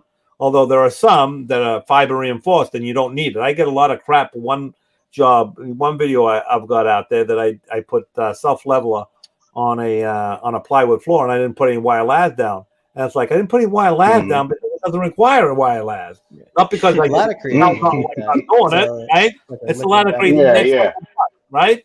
It doesn't need because it's fiber reinforced. It doesn't need plywood. I mean wire lath. Right, but you get the product that works for you. So the leveler, how long would it take you to do the leveler? The leveler would have taken you probably like 240 square feet. What, you work alone, or you and a guy? Just him. Just you? That? Just you? You work alone? I work by myself. Yeah. Well, if you're doing self leveler, you need to get some help. I mean, if you've got 1 or 2 bags, that's one thing. But if you've got like 20 bags, you need to get some help because you need to. That needs to move quick. I did 27 bags of self leveler solo by myself last year. Wasn't fun, was it? And it was horrible. And you need to get help. You hire, get a friend of yours, or get someone that you can work with. A couple of guys, even 2 guys can do it. But 3 guys is better because you need to keep that stuff moving. You know what I mean? And then you got to pin the floor. You make sure you pin the floor so you know how much self leveler goes where. Because they're actually changing the name of self leveler because everyone says, "Well, you pour it and forget it." No, that's not how it works. You got to agitate it. Yeah. Well, no, because you got to move that stuff around and get the right height. That's why you pin the floor. You know what pinning the floor is? Yeah, you do it with like nails or screws. That way you can screws or whatever. Sometimes you can use like a horseshoe, and then you just you hot glue it. Whatever works to get so that you need a 1/4 inch here, you need 3/8 inch here, you need 5/8 inch there, whatever. So that when you hit the top of those things, you got the right amount of leveler. It's like screeding points for concrete. Yeah, same. So if you need a couple of guys to do that, and it's not that hard to do. And the labor, how long did it take you to put that stuff down by yourself? That cement board. How long did it take? The cement board. That took me a day and a half to do that. Okay, the self leveler probably would have taken you 3 hours. Yeah, I would say a few hours, half a day, maybe. I mean, if you got someone helping you, a few hours, half a day, right? So now she paid for the labor and the cement board, and she didn't get the job done right. Whereas you could have paid that money could have gone to the self leveler, and you would have been done in a day, in a half a day, right? The money would have been the same, more or less. I wish you had been the first guest on the episode. Well, I think that's the thing too. We would have went over all of us kind of. I think all of us being solo and things and stuff like that too. It's kind of one of the things that, like, we just have to learn something like that as we go. You know what I mean? Well, it's like we always are getting these customers that are like, they try to nickel and dime everything. We've had these conversations before too, like with Omar, Jeremiah, and everybody is like, a customer come to you and be like, okay, well, I want it this way and da. Can we do it like this? Like, if we're going to do it, it's going to have to be done like this because this is the way that I do it. And I know it's the right way. And I know it's this and I know it's that. And it's going to be done the right way, And that's kind of, I think, the situation for Harry with the position he was in. It's like they're just trying to be cheapskates, and it's kind of like, okay, well, I kind of could take this job. I kind of need the work. I know, but the thing is this, right? So now, I hope it never happens, right? But if there's a problem down the road and you get cracked tiles and you have problem tiles, is that job worth taking? Knowing that, well, if I could, so I suggested to this lady that I did this job completely different. Like, I wanted to demo the tile and prep the floor correctly and do all that. She didn't want to go that route. She really didn't want to demo the kitchen tile. So I said, all right, once we finally decided on how we were going to do it, and trust me, I talked to, besides these 3 guys, I talked to several other people and trying to find out what's the best way to go about this. Not one person told me to stick to the self-leveler. But now, the job we finally agreed, and I asked her to sign a liability waiver because I knew that I wasn't doing it right. So a liability waiver is worth nothing, right? So you come in and the customer's telling you to do the job wrong, right? And you agree to do the job wrong. 6 months down the road, a year, 2 years down the road, it all fails, right? And she takes you to court. Okay, you go to court, and the judge asks you, why did you do that way? Well, because the customer wanted it that way. Did you know that it was wrong? And you say, yeah, I knew it was wrong. You say, no, I didn't know it was wrong. And then he's going to say, well, you're the expert. You should have known it was wrong, right? So you should have known that you're doing something the wrong way, and you're going to end up paying for it anyway. Because you're the expert. Wow. Right? So knowingly doing something wrong or not unknowingly doing something wrong, and you're getting paid for it, you're the expert, right? You're responsible. Mm. Well, I didn't think I was Yeah, doing it but wrong. I I just don't knew know how that. that I would just knew tie that it in though wasn't. I with. was. So here's the thing. Here's the other thing, right? So if you have a question, right, you got a product that you want to use, right, and you're not sure whether you can use it for that, call the rep. Call your rep. Do I you get know who that. your rep are? You know I who did, your last yeah. rep is? Well, I know who some of them Lady are. Creek. No, I don't know who our Lady Creek rep is, but Okay. for this So I job, know I who my use. Latitude rep is. I know who my pay rep is. I know who my Schluter rep is. Right. I don't have an Onyx rep because there's none in my area, and I know a bunch of people. And then I'm a member of the NTCA. I can get technical information from there. If I have a question, and believe me, I call my reps all the time. Like I just called. I Mm, had a couple of bags. I have a couple of bags self leveler, which are 2 years old, right?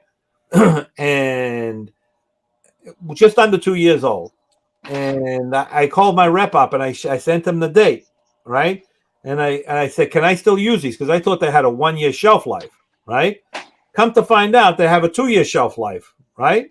So now I know I can use it no problem, right? Whereas before, if I had to use it, it would be like, is it good? Is it not good? Is it good? Is it not good? Now I know it's good, right? So you have a question about a technical question, call your rep. I want to use this stin set on this product, but I'm not sure if it's gonna be okay. And they'll say, no, you're better off maybe using this other thin set, or no, you're perfectly fine. Or you've got a question about grout, or you got a question about hydroban board. Like I just did a steam shower. I had a question about the sealant. I called my rep. You know what I mean? To find out something specific about that. And I got all my answers, and now I'm not wondering, is it going to be okay? I know it's going to be okay. Yeah. God. Yeah, I think that's one thing that we're going to have to do here too is get in touch with more of these reps. And I think that's one of the things that we've got to do with trying to learn as we go with this whole thing is like what you're saying is you have a large network, Yeah.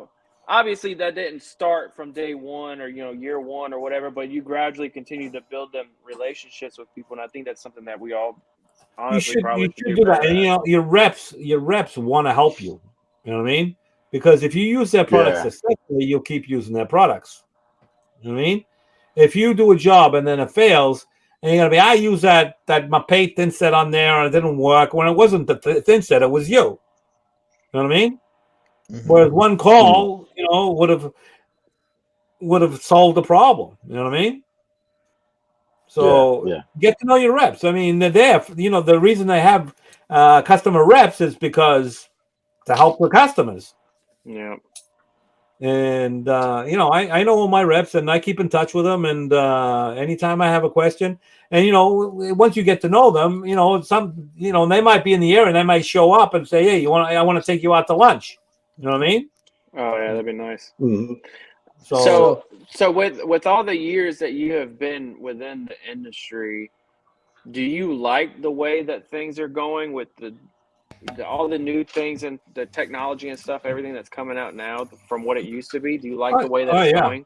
Oh yeah, I like the way it's going because everything's getting lighter and it's getting easier to cut, easier to handle. I mean, you can actually enjoy You it could go now. another 5 years if it came out a long time ago. Well, listen to this, right? So you got 600 square feet of plywood floor. You got 600 square feet of backer board to put down, right? How many panels of Durock is that? And how much does that weigh, right? You're going to be carrying that in for like 4 or 5 hours and getting it all laid out, whereas you can get a roll 300 and something square feet on your shoulder and bring it right in. Yeah. Right? Yeah. Isn't that a lot easier than and you get uncoupling, whereas with cement board you don't get uncoupling. Yeah. So basically cement board, it does nothing other than give you a tileable surface. That's all it does. I actually want to go ahead and grab your thoughts on this because I'm kind of torn between this. I guess this subject and I guess this not new trend, but it's becoming very popular to tile. But I just can't get on board with it. And that's the whole sheet membrane over drywall for wet areas. I understand, yes, it can be done. I just don't like the fact that, yes, Okay, in theory, it so should be here's waterproof. It shouldn't get it wet, but I don't know. It's just so here's the thing, right? So you're going over studs, right? with the sheetrock. Sheetrock, right? You're going over studs in a shower. Why the hell would you put sheetrock up and then cover it with a waterproofing membrane when you can just put a foam board up and be done? And that's what we've always talked about. And actually, me and Omar have done the numbers. It's actually cheaper to go with like a go board. And in my case, I prefer the go board because if let's say a pipe breaks or the roof leaks or whatever happens and it gets behind that, it's waterproof all the way through, front, back, inside out, whatever. So the manufacturers say it's fine. So whatever you think about it, it doesn't matter because the manufacturer will guarantee it. Yes. Right. So if you're like me, if I'm doing a shower, right, and I got to use a sheet membrane, I'm not putting up sheetrock. Yeah. I'll put up a backer board. You know what I mean? I thought about doing it over Durock. Because because if you have a leak in a pipe or you have water coming in from behind, that at least that substrate underneath is going to be water safe. You got sheetrock, I mean, it's going to rot away. You're screwed. Yeah. But then again, having said that, since the foam boards have come out, I've never installed a sheet membrane. Yeah. Ever since the foam, because if I'm going over studs, why the hell would I install sheetrock and then do twice the work and put a sheet membrane over? Well, that was the whole thing. We ran the numbers, and it was like the sheetrock, the taping of the sheetrock, the thin set to lay the membrane, the time it takes to lay the membrane, versus slapping a board. It still don't have that. It made no sense anyway. You're not saving money. Well, if it's a homeowner that's doing, like a DIYer, and he's just paying for materials and the time doesn't cost him anything, then it might make sense. You know what I mean? But for someone that wants to run a business and make money, and even if there was a cost difference, right? You're selling a product, you're selling a service, right? So, you're not going to buy a Chevy at the same price you're going to buy a Mercedes-Benz, right? So, so you're when you're doing a foam board, a sealed system with a thing, you're not selling a like a Chevy, you're selling a Mercedes-Benz. Right. So I was just curious because that's kind of my thought process too. The only time I'd ever feel comfortable using sheet membrane is if I put like Durock up and then go over it. But then it just seems like redundant. At that point, just put just put foam board up, right? So now you put the Durock up, right? And then now you got to cover it with thinset, and you got to put the sheet membrane up. And if you don't know what you're doing, the thinset starts to dry, and the sheet membrane doesn't stick, and then and then you get wrinkles in it, and it's not that easy. No, it's not. It's not a DIY. I want to say if you're doing a giant shower friendly, because there's a lot of people that are like, if you don't mix the thinset right. Because it's got to be a little bit more on the watery side versus a smooth, creamy side. They're actually right. And be able to handle it at that liquidy. Right. I mean, guys come out with rollers to roll the walls prior to having to spread it. Well, here's the thing: if you look at the bag of thinset, right, a lot of them will have, even Schluter, right? If you're doing it for membranes, they say put in 8 quarts, right? Excuse me. So if you mix it according to their directions, right, then that's actually usable. It's a little soupy, right? But if you know how to use a trowel, I mean, if you've been using a trowel for a number of years, you should be able to handle that without a problem. Yeah. So that's the thing with membranes. And then the other challenges with membranes is niches. You end up having to use topical because of the amount of buildup with so many corners and so many. So what I've been using is Hydroban board, and the main reason I've been using Hydroban board is because the Go board is the same thing, right? You put it together with sealant. There is no buildup. Yeah. But with Hydroban, at least you have that felt's thick enough where you can cut it and you can fold it. With Go board, you can't do that. It snaps and it snaps all the way through. With the Hydroban, it's kind of got that felty layer that you can actually make a sealed niche. So Hydroban board, most of these boards, it's got a waterproofing sheet membrane on the front. The foam core is waterproof, and then the rear sheet membrane is waterproof as well. You can use the front or the back. Doesn't make any difference on Yeah. Not directional, yeah.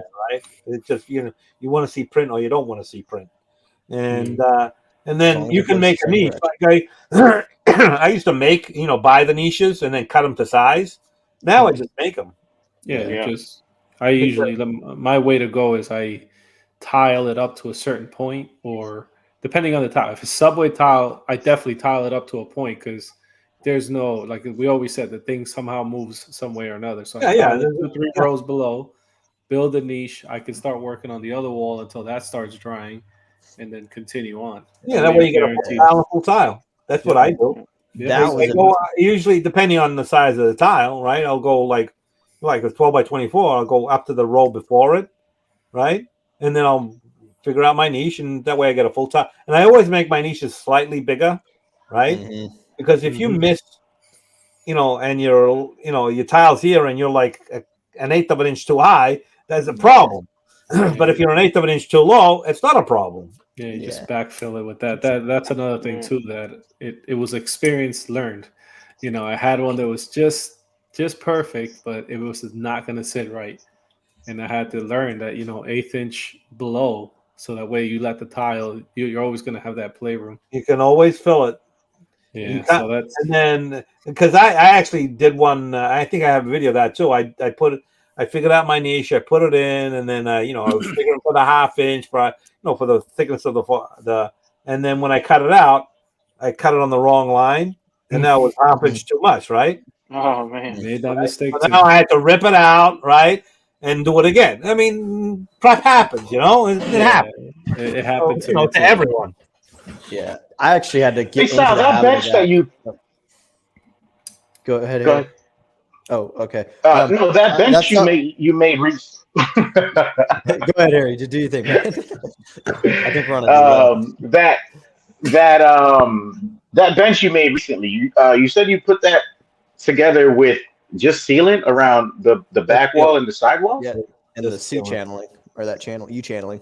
The new challenge. That's it. Oh, okay, Yeah, okay. That's another system. It's foam, right?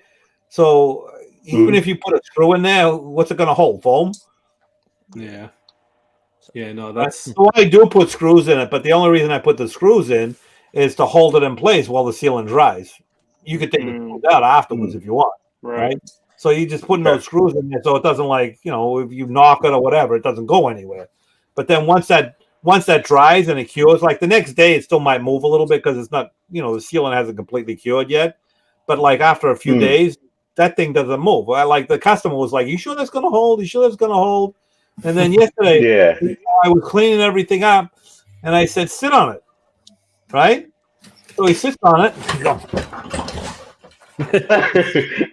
This thing's solid, right? Well, yeah, of course it's solid. Wow. You put 2 inches of foam under there, and it's got a stainless steel U channel, and then now it's all locked in with all the tile. Where's it going?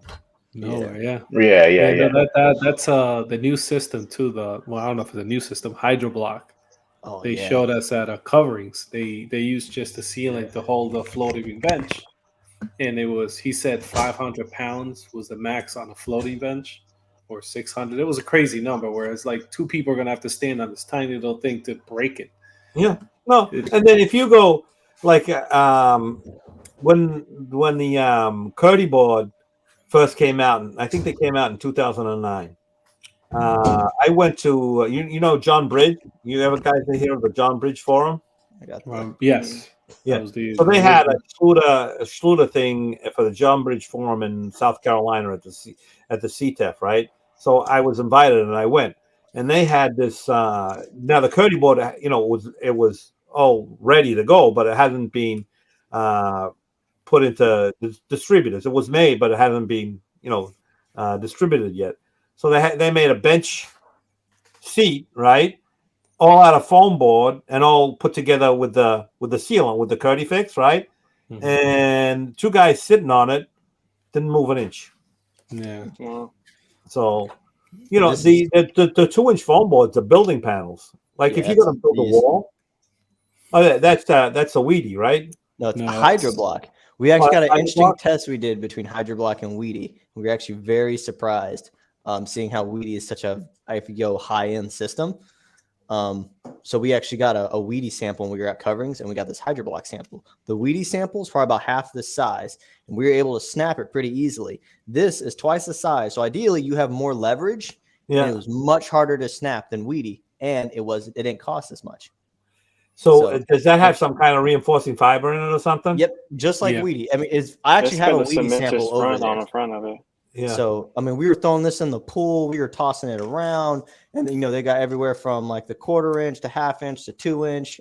And like I said, just with the glue, they said to glue a little corner bench in, 500 pounds within like when it cures, which was just, crazy. Yeah, but that's the thing, that's pretty much the same for like Hydrobend board, the 2-inch panels, right? Once it cures, they can hold a lot of weight. I mean, you got to give it time for the stuff to cure and get its strength. But once it does, they're really strong. Plus, it's 2 inch. I mean, it'd be one thing if you're going like 1/2 inch, and that's a completely different thing. But it's 2 inch. So here's the thing, right? 4 sheets of 1/2 inch is stronger than one sheet of 2 inch. Mm-hmm. I guess see that because it's kind of laminated, almost like plywood. It's all laminated, and you got all that. So that's actually stronger. 4 sheets of 1/2 inch. That's because you're filling in all the voids on the inside. Well, because you've got the sheet membrane. Right? Yeah, you got that mesh between here. Yeah. So that's why it's actually stronger. Multi-layer system. Yeah. So, but yeah. So I've actually built walls out of 2-inch foam board, like a knee wall, instead of getting all the carpentry tools in, and just foam, stick it on, and you're done. You know what I mean? Yeah. It's easy. Tiles lock it in too. And for curbs too. I mean, that's fairly curbs. Just rip it down. Yeah. Done that. That's the standard. I mean, that's all I use with the curbs, because I used to, like, me and Jeremiah will talk of all the kind of optimize a system that doesn't beat the crap out of us, but it's also within a realm where you can sell it. It's not going to be so expensive that you have to have a specific clientele to get to it. And like the foam curbs were pretty much that, because you either have ones that you can, topical or membrane on it. Shower Concepts, we use the membrane because the strength is it. And he showed us too. He's like, here's the penny rounds on a wheel, an office chair sitting on it. And it wasn't piercing the pan. So that was pretty impressive. So here's the thing, right? So I never do foam pans. I always do mud, right? Number one, mud's a lot cheaper. Number two, right? It doesn't matter what shape, what size, where the drain location is, how thick it has to be, right? It always fits, right? And if you've got to fit a foam tray into a shower, right? By the time you fit it in, the mud will be done. Yeah. And then you're going to have level floor, right? So if you're going to do a foam tray, the floor has to be level. So if you've got a floor that's not level, now you got to level that off, right? So that takes time, right? And if you're doing self-leveler, are you going to wait for that to dry, or are you going to come back the next day? That sound familiar, Omar? And then you fill in. Now you got a foam tray, right? So are you gonna get it specifically ordered for that size, or are you gonna use a off the shelf foam tray? If you use an off the shelf foam tray, you don't have a level perimeter anymore, because you got to fit it into that state, right? Right. You can order one, but now you got to wait 2, 3, 4, 5, 6, 10 days for it to arrive, whatever it may be. And I'm already done with my shower. Yeah. So yeah, that was the whole concept that we came up with. It was a situational thing. If you're starting a brand new floor and everything's going to be perfectly level, foam. So if you're doing a bunch of them, right, and you're designing the shower to fit the product, right, then the foam tray is going to win every time, right? Because you're gonna throw that foam. Fresington said, throw the shower tray in, put the drain in, right, and you're done. Right? Yep. Yeah. But how often does that happen? Yeah. I mean, with the remodels that I take care of, like if I have to do the new floor, like I said, I check the floor first. Yeah. If it's off, I already know that we either gonna self-level the entire thing, and then you decide. Or just do mud. Or just do mud. And then like that was the other issue too. Most of the houses here they're never gonna be level, because they're always sunken in their 60s. And I That's was not like, your I can place, level man. it, but I you're can't gonna have remember an the entryway like this big. I can't remember the last time I went into a house and put a level on the floor and it was level. They're all off. I mean, And this is if it's 60s. level today, it's level today. Is it going to be level in 10 years' time? I was gonna say it's Exactly. level on the new construction ones where they just built the house. Yeah. For how long? Exactly. Yeah, How long is that exactly. gonna last? Like that. This last bathroom, it was the guy used Tyvek as the rubber liner and stapled it to the ground. Put the drain on there and then literally mixed regular Portland cement and poured it, and that was Stapled it to the. Yeah, so what's wrong with that? Stapled the waterproofing. no pre-pitch. And the only saving grace was that their basement was open and they had a dehumidifier down there, taking all the humidity that was putting into that floor. I was like, you would have lost floor joists. This could have been horrendous. So here's the thing too, right? So why is it that you guys ever think of this? Why is it a house that was built like 60, 70 years ago and they put, they have these showers that they put in and they weren't completely waterproofed and you don't get all that rot that you get today? Why does that happen? Why do you think that happens? It could Like also be the Quality fact of that craftsmanship. Well, the reason, because I've had this discussion before too with other people, the reason that those houses didn't suffer as much as the newer houses do is because back then there was no insulation. There was a lot of air movement through the walls and everything, so the water would get in, right? And then the houses were like the air was just moving all throughout them. They weren't sealed up. Today, when they build a house, everything is tight and sealed up. So once water gets in there, it stays there. It can't dry out. Whereas in these older houses, the moisture, one way or another, could dry out, and that's why they didn't suffer as much as they do these days in the newer houses. Yeah. I mean, people There weren't wasn't such air movement. Plus, people back then weren't really using showers as extensively as they do now. Yeah, it was just in and out. You weren't there more longer than you needed to. Yeah. Now it's like a luxury. If they showered every day, right? And if that you made a video on that, didn't you? About I think it was you that people are using their showers more often because we have the rainfall shower heads and the body sprayers and the wand. Well, I did Brian. Do you know Brian Bouchard of Schluter Systems? Mm-hmm.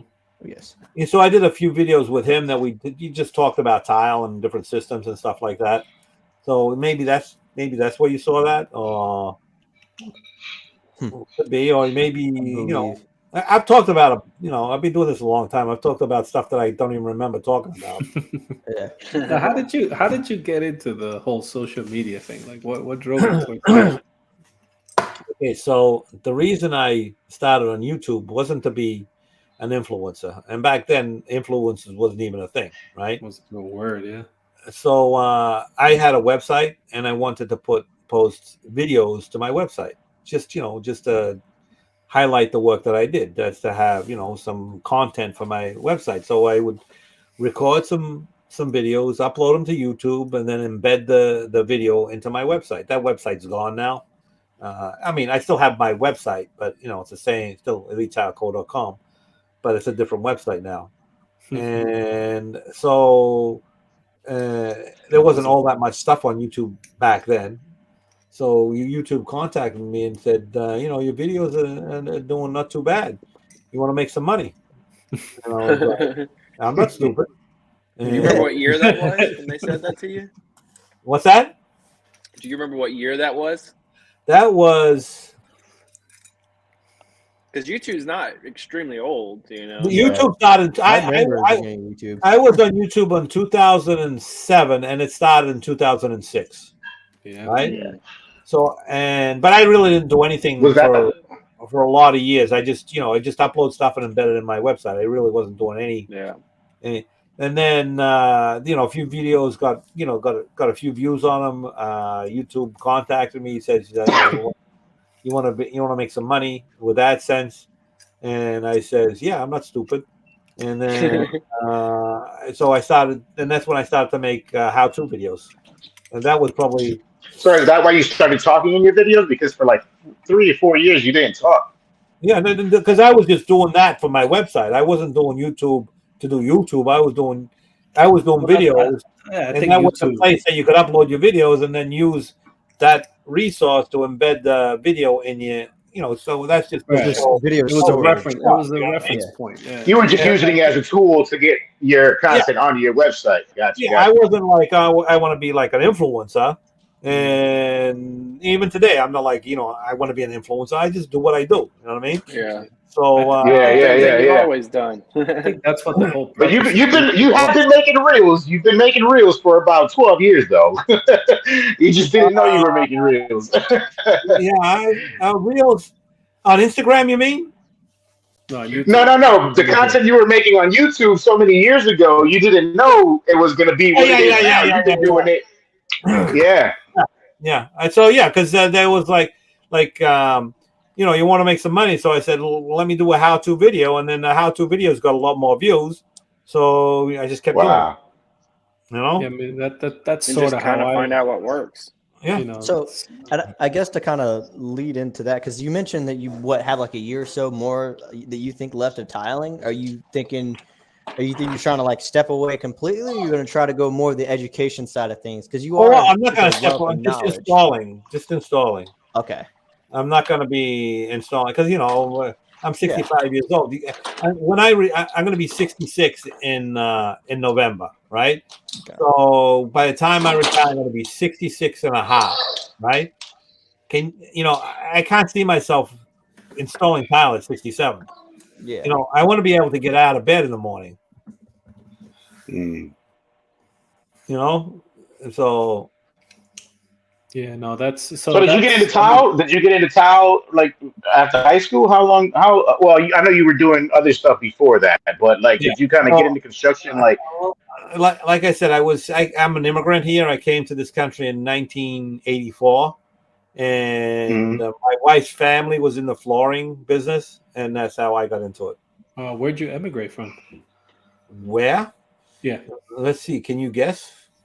With a last name like that, Italy. No. Don't get us canceled. Well, don't get us canceled. I came to America from Italy, but that's not where I was born and raised. Diblasi. You'll never guess. You'll never guess. Is it in the same? Is it in the same area? Is it in Europe? Nope. Oh shit! South You got America? Me, think of the other side of the world. South America? Think of the other side of the world. Russia. Australia. The other side of the world from Europe would be. You were born in Australia. It'd be Australia, right? Yeah, that is the other side of the world. That is. I was born and raised in Australia, and then I went to Italy. Shit, I lived in Italy for about 8-9 years, and then I came here. I have cool. triple citizenship. I have American citizenship, Italian citizenship, and Australian citizenship. I even have passports. I can prove it. I even got papers. I got passports. I got my paperwork, man. Yeah, no, I have a dual citizenship. I can. I mean, you can't rescind your birth citizenship, if you will, unless you have to go through that whole process. But it doesn't even have to be a birth citizenship because I'm my dad's a birth citizen. I automatically get that Australian, no American, no Australian because I'm looking backwards there, and American. Okay. Yeah, no, and I have Italian citizenship, but I don't have that passport.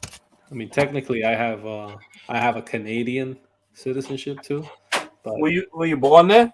No, I lived there and I became a resident, and then I was going for the citizenship. But I was a kid. That was my dad doing all that stuff, but I still have it. I can still travel there and go there and work there. Something. You're in the only place that matters anyway. U.S. That's it. Right? Yeah, I mean, in comparison to other places, yes, it is. Yeah. It is the only place for an immigrant standpoint. It's the only place that you have the most amount of opportunities from somebody that can come from nothing. You can literally come from literally nothing. I came from nothing. I came from nowhere. Right. So dang it, Omar said don't say something that'll get us canceled, all right? It's the truth. I mean, like you come here and I immigrated when I was 13, 14 years old. And I started to get into like the whole like entitlement, I guess, if you start growing up here. But and then you got a brain. Yeah, then I have immigrant parents. They're working construction in a restaurant at the same time, and I remember I even told Jeremiah, I was at a restaurant complaining. I I'm like, remember the oh, story.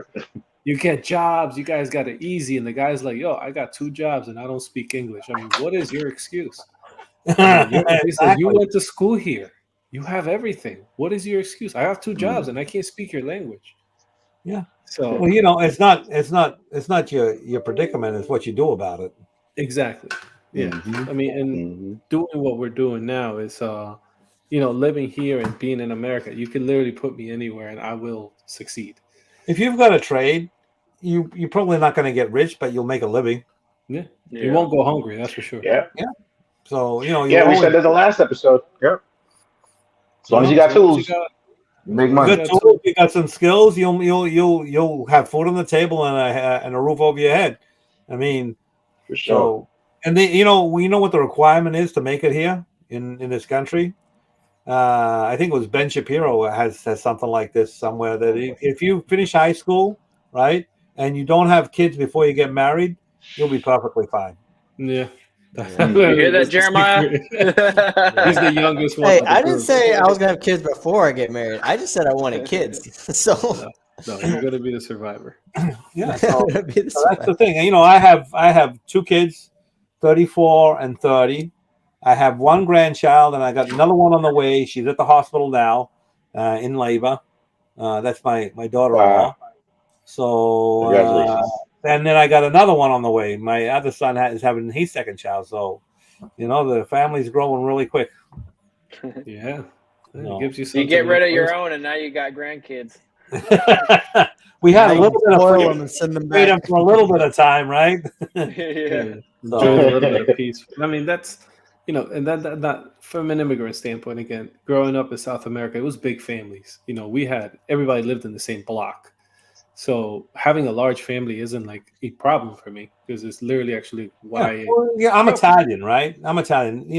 Italians are all about family too. You know what I mean? So, big families, big gatherings, big dinners. It was just loud. The chaos was like Big normal. meals. Yeah, big meals.